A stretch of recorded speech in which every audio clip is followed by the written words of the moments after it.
released data shows that the soil in East Palestine, Ohio, where a Norfolk Southern train carrying hazardous materials derailed, contains dioxin levels that is hundreds of times above levels that the EPA says causes cancer. Okay, now there's an issue here because apparently when it comes to the threshold of what is deemed acceptable dioxin levels by the federal government is far higher than what it should be. And when you look at certain states, they actually have much stronger regulations that ensure that the levels of dioxin are much lower. We're gonna get into that disconnect between federal government regulations and what some states are doing. But it's important to understand that unfortunately, Ohio is going along with the ridiculously high threshold that was implemented by the federal government, which I'll tell you the details of in just a moment. But first, what is dioxin? Why are we talking about dioxin right now? Well, dioxins are a class of chemicals that are the byproduct produced when chlorine is burned, which is a common industrial process in making products like PVC. The chemicals are highly persistent and can accumulate and stay for years in the environment or human bodies. They cause cancer, diabetes, heart disease, nervous system disorders, among other serious health problems. Now, the federal threshold for dioxins is just too high. In fact, other states have way better regulations with far lower limits. So The Guardian wrote a pretty good piece on this to give you a sense of what the disconnect is between the federal government and states. The levels found in 2 soil samples are also up to 14 times higher than dioxin soil limits in some states, and the numbers point to wider contamination. Okay, so at first, the EPA resisted calls to test for dioxins in East Palestine, which is insane because considering the fact that they did a controlled burn of vinyl chloride, that does end up releasing dioxins into the environment. So later, the EPA is like, okay, fine, they want us to test. We're gonna have Norfolk Southern, okay, the rail company that owns the train that derailed. We're gonna have them do the testing, which is ridiculous. I wouldn't trust them to do their own testing on it. I don't care who they contract to do the testing. You really do wanna have an independent body to do this. And since the state of Indiana has a landfill dedicated to toxic materials, they're the ones that are essentially storing the toxic materials from the derailed train now. There was a second party doing testing as well, and we have some of the results of those tests, okay? So it was conducted by a laboratory that is deemed reputable, and through that testing, we know this. Now first, regulators established the toxicity of dioxins in a soil sample by calculating the toxicity equivalence of all dioxins in the soil compared with called 2378 TCDD, okay? The East Palestine soil showed levels of that toxicity equivalence at 700 parts per trillion. The level at which the EPA will initiate cleanup action in residential areas is 1,000 parts per trillion. So they're under that federal regulation threshold.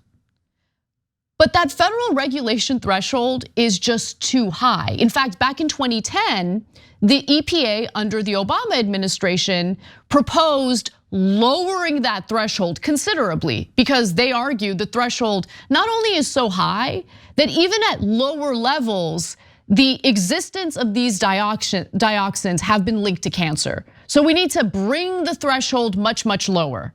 The Obama administration scrapped that. In fact, a common tool that was used by the Obama administration was the Office of Management and Budget. This was something that New Republic wrote about at the time. Essentially, what the Obama administration would do is they would have the Office of Management and Budget calculate what the cost of certain environmental regulations would be. And if the costs were just too high, they would scrap the proposed regulations. And in this case, you had the EPA, again, back in 2010 saying, we need to lower the threshold for dioxins. Obama administration scraps it. In fact, at some point, the head of the EPA under the Obama administration decided to step down because she's like, This administration promised that we were going to do something about climate change, promised that we would regulate the chemicals that are released into the environment by corporations. Obama administration is doing no such thing, I'm stepping down. So that happened under the Obama administration. Now fast forward to what we're experiencing today, the chickens have come home to roost, and the people of East Palestine need to know about the reality of the high levels of this toxin in their environment. Because fact of the matter is, if they're just relying on what the federal government is saying, what the federal threshold is for these toxins, they would be making, or taking, I should say, a pretty big risk with their health. Now, let's get to what the EPA said specifically back in 2010. Actually, before we do, remember the federal threshold is 1,000 parts per trillion, but other states have stricter regulation.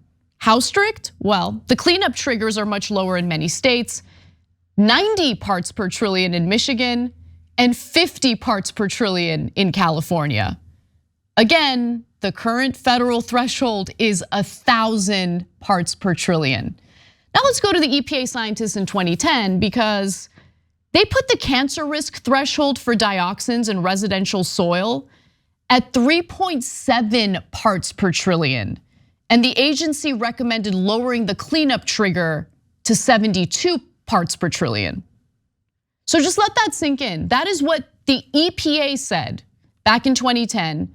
Obama administration scrapped that proposal, and now we're dealing with the situation in which East Palestine soil samples show that there is as much as 700 parts per trillion in terms of dioxin levels in their soil.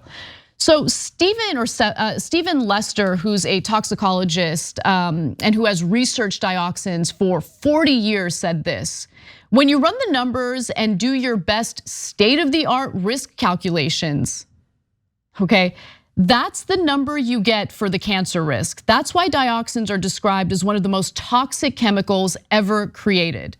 Instead of making adjustments for the high risk of these chemicals, the federal government dropped it. They just walked away from it. And that's the crazy part of this story. Experts also cautioned that the levels may be safe for Indiana's purpose, which is, again, they're storing the toxic waste in a landfill, but they also want to ensure that they are constantly testing the soil in nearby residential areas, any residential area near that landfill, to ensure that these toxins aren't seeping into the soil, into the water in that area as well. And it's just incredible because we have no real oversight of our environment.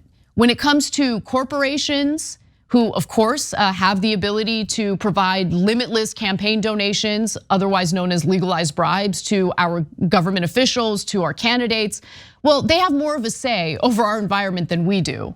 And so we have this gross situation in which the people of East Palestine are being told by the federal government that everything's all fine and dandy because according to these EPA thresholds, they haven't, gotten to a point where the situation is unsafe and there needs to be a cleanup effort. But again, according to the EPA back in 2010, if they had gotten their way, if they had passed the regulations that they were insisting on and had the Obama administration allowed them to do that, there would absolutely be a need for a cleanup effort in East Palestine today, just based on dioxins alone. Thanks for watching The Young Turks, really appreciate it. Another way to show support is through YouTube memberships. You'll get to interact with us more. There's live chat emojis, badges. You've got emojis of me, Anna, John, JR, so those are super fun. But you also get playback of our exclusive member-only shows and specials right after they air. So all of that, all you gotta do is click that join button right underneath the video. Thank you.